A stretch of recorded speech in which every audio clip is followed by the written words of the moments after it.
सगळ्यांना हॅलो. तर कशा आहात तुम्ही सगळेजण? आय होप तुम्ही सगळेजण मस्त मजेत असाल.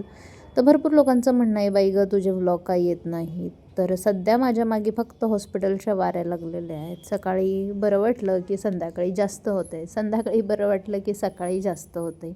आणि असं होतं आहे की मला हलताही येत नाही, इतकी वाईट कंडिशन होते. आणि आता तुला बरं वाटतंय तर पॉपकॉर्न बनवूया, खेळूया, खाऊया.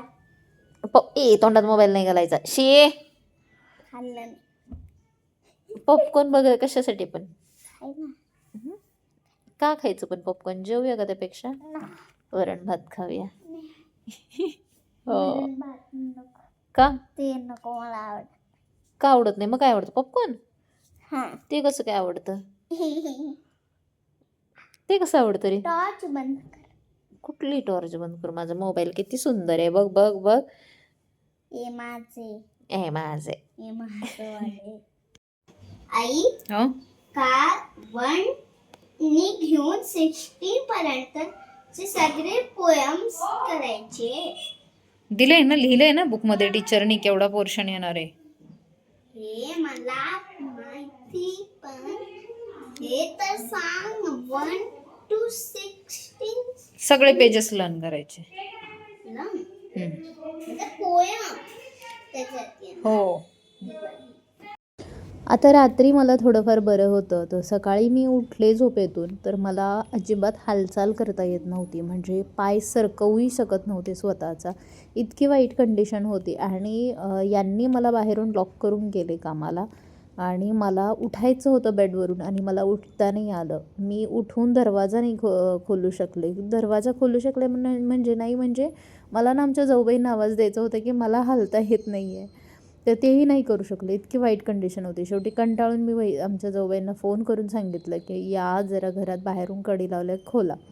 त्या आल्या, त्यांनी टॅबलेट दिली. मग 1-2-2.5 तासांनी मग मला बरं वाटलं आणि मग हालचाल करता आली. इतकी वाईट कंडिशन सध्या सुरू आहे. आणि सगळ्यांचं म्हणणं आहे की तू व्लॉगच बनवत नाही. आणि जर व्लॉग बनवले तर काहींचं म्हणणं आहे की काही नाही होत आहे, तुला बरं वाटतं आहे, व्लॉग करायला कसं काय बरं तुला भेटतं. तर हे असं सगळ्यांचं म्हणणं आहे. तर असं काही नाही आहे. शेवटी हे पण माझं इन्कम सोर्स आहे, त्यामुळं दोन्हीही चालू ठेवणं माझ्यासाठी गरजेचं आहे. पण तब्येत थोडीफार ठीक वाटली तरच करू शकते मी व्लॉग वगैरे. आता टॅबलेटचा असर झाल्याच्यानंतर 2-2.5 तासांनी मी उठले, अंडे उकडायला ठेवले.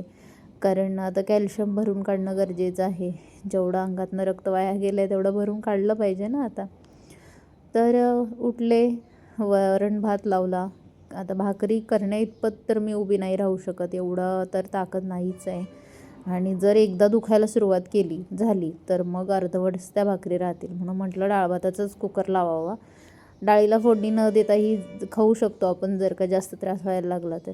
मग थोड्या मिरच्या चिरून घेतल्या, टोमॅटो चिरून पटापटा घेतला आणि फोडणी दिली डाळीला.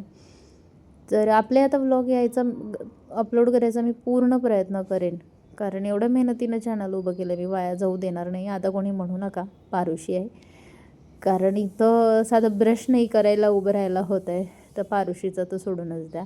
आणि तुम्हाला कळालं असेल, मी अजूनही किचन ओट्याचा सहारा घेऊन उभी राहू शकते. म्हणजे पायांवरती मी जोर देऊच शकत नाही अजून पण, अशी कंडिशन आहे.